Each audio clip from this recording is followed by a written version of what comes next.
دیکھو، ہم انسانوں کے لیے، کوئی بھی انسان ہو، جس حال میں رہتا ہو، جس حال میں یہ بستا ہو، ہر انسان کے لیے سب سے بڑی نعمت جو ہے وہ ہمارے اللہ کا راضی ہو جانا. یہ سب سے بڑی نعمت ہے. اس سے بڑی کوئی نعمت نہیں ہے کہ ہمارا پیدا کرنے والا اللہ، جو خالق کل ہے، مالک کل ہے، جو مختار کل ہے، جو آنے واحد میں جو چاہے وہ کر دے، تو ایسی ذات ہے. ایسی ذات کا راضی ہو جانا یہ سب سے بڑی نعمت ہے. اس سے بڑی کوئی نعمت نہیں ہے. اور انسانوں کے لیے سب سے بڑی مصیبت کہتے ہمارے اللہ کا ناراض ہو جانا. اس سے بڑی کوئی مصیبت قسم خدا کی نہیں ہے کہ اللہ ناراض ہو جائے. اسے بزرگ فرماتے ہیں، آدمی کہا لگاتا ہے، یعنی کھل کھلا کے ہنستا ہے، لیکن اسے معلوم نہیں کہ میرا اللہ مجھ سے راضی ہے یا ناراض ہے.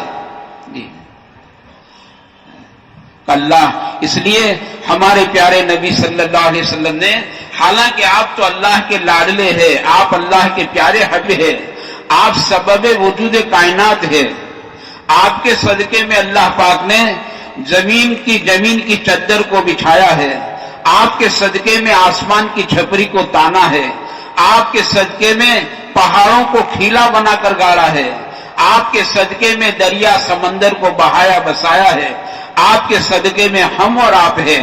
محمد ہمارے بڑی شان والے، محمد نہ ہوتے تو کچھ بھی نہ ہوتا صلی اللہ علیہ وسلم. ایسی ذات ہے، لیکن پیارے آقا صلی اللہ علیہ وسلم، یہ آپ کی شان ابدیت ہے. اس کو شان ابدیت کہتے ہیں کہ بندے کی شان ہے کہ پیارے آقا اللہ کی رضا کا سوال کر رہے ہیں. سوال کس کو کہتے ہیں؟ آپ نے اللہ سے سوال کیا، اللہم انی اسألک رضاک، یا اللہ میں تیری رضا کا سوال کرتا ہوں. حضور سوال کر رہے ہیں کہ اللہ تو راضی ہو جا.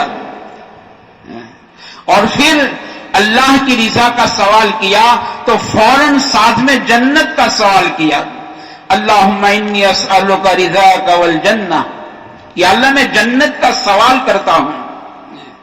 اسے کہتے ہیں جنت کا دوسرا نام جو ہے نا مقام رضا ہے. جنت کا دوسرا نام مقام رضا ہے.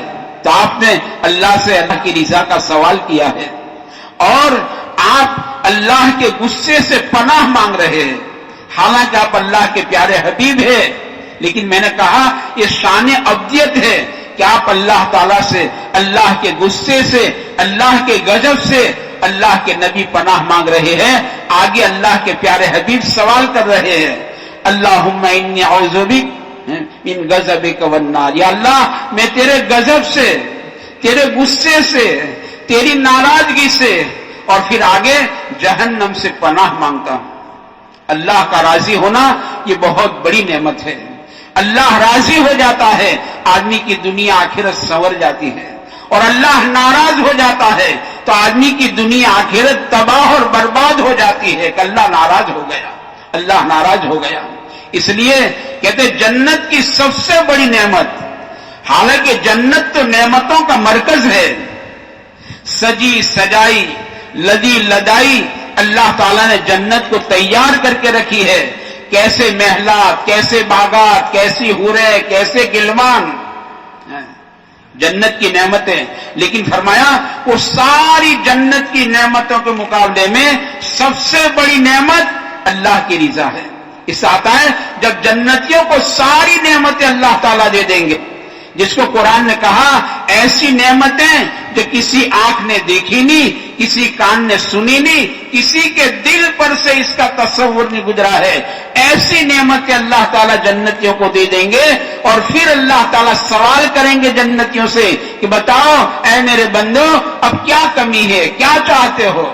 تو جنتی عرض کریں گے باری تعالیٰ آپ نے سب کچھ دے دیا ہے، اب کیا کمی ہے؟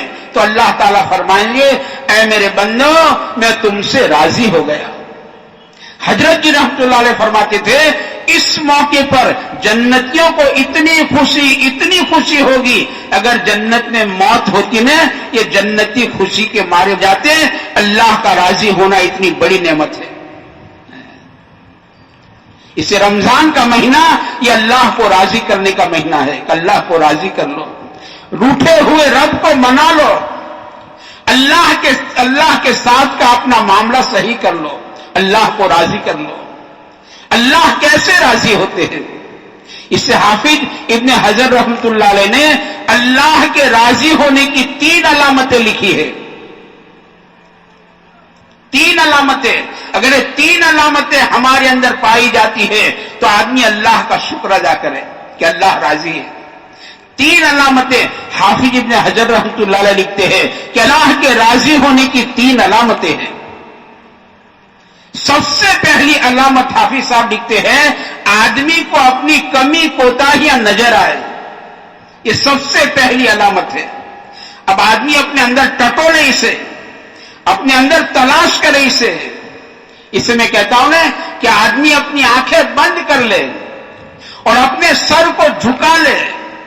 اسے آنکھیں کھولنے کی ضرورت نہیں ہے اور سر اٹھانے کی ضرورت نہیں ہے، ذرا سر جھکا لے، آنکھ بند کر لے اور اپنی زندگی کی کتاب کو آدمی پڑھتا چلا جائے۔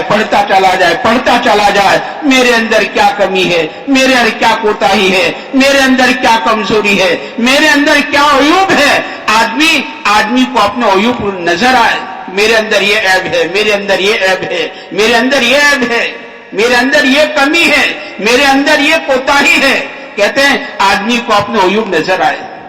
اس لیے حضرت مولانا تھانوی رحمۃ اللہ علیہ فرماتے ہیں، آدمی کا سب سے بڑا عیب یہ ہے کہ اس کو اپنے عیوب نظر ہی نہیں آتے ہیں۔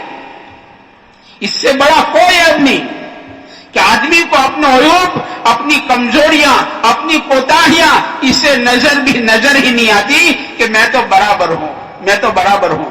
بعض کہتے ہیں نا کہ اس سے تو اپنے بہت اچھے، یہ تو شیطان کا بول ہے، شیطان کا۔ وہ تو شیطان نے کہا تھا نا کہ میں آگ سے بنا ہوں، یہ مٹی سے بنا ہے، آگ اوپر ہے، مٹی نیچے ہے۔ یہ تو شیطان کا بول ہے کہ میں بہت اچھا ہوں۔ اس کہتے ہیں آدمی کے اپنے کمالات پر نظر۔ ہاں، شیطان جو ہے نا آدمی سے داؤ پیچ کھیلتا، شیطان کے پاس بہت داؤ پیچ ہے۔ جیسا آدمی ایسا شیطان لگایا جاتا اس کے ساتھ۔ مولانا تھانوی فرماتے ہیں جیسا آدمی ایسا شیطان۔ تو کہتے ہیں آدمی کو اپنے کمالات نظر اگر آتے ہیں، میرے اندر یہ کمال ہے، میرے اندر یہ خوبی ہے، میرے اندر یہ خوبی ہے، اگر اپنے کمالات نظر آتے ہیں تو یہ تو شیطان کا راستہ ہوا۔ یہ شیطان کا راستہ ہے کہ آدمی کو اپنے کمالات نظر آئے۔ شیطان کو اپنا کمالات نظر آئے تھے کہ میں تو آگ سے بنا ہوں، یہ مٹی سے، آگ اوپر مٹی نیچے، میں تو فرشتوں کا استاد ہوں، میں تو بہت بڑا عابد ہوں۔ شیطان کو اپنے کمالات نظر آئے، کہتے اپنے کمالات پر نظر، اپنی خوبیوں پر نظر، یہ تو شیطان کا راستہ ہے۔ یہ اللہ تعالیٰ سے آدمی کو دور کرتا جائے گا اور شیطان کا راستہ آدمی کو ہاں لے جائے گا۔ ہاں، اپنی کوتاہیوں پر نظر ہو، کہتے یہ آدم علیہ السلام کا راستہ ہے اور یہ اللہ تک پہنچا دے گا، یہ جنت تک پہنچا دے گا کہ آدمی کو اپنی کوتاہیاں نظر آئے۔ یہ آدم علیہ السلام کا راستہ ہے۔ ربنا ظلمنا انفسنا وان لم تغفر لنا وترحمنا لنکونن من الخاسرین۔ اپنی کمی کوتاہیوں پر نظر ہو، میرے اندر یہ کمی ہے، میرے اندر یہ کمی ہے، تاکہ اللہ کرے اس کے علاج کا فکر پیدا ہو، جس سے آدمی کو اپنی بیماری کا احساس ہوتا ہے کہ میرے اندر یہ بیماری ہے۔ جب احساس ہوتا ہے کہ میرے اندر یہ بیماری ہے تو اس کا علاج کا فکر بھی پیدا ہوتا ہے کہ مجھے اس علاج کرنا چاہیے، مجھے اس کا علاج کرنا چاہیے، میرے اندر یہ بیماری ہے۔ اور اگر میرے بھائیوں، اگر آدمی اس بیماری کا علاج نہیں کرتا ہے تو پھر یہ بیماری بڑھتی جاتی ہے، یہاں تک کبھی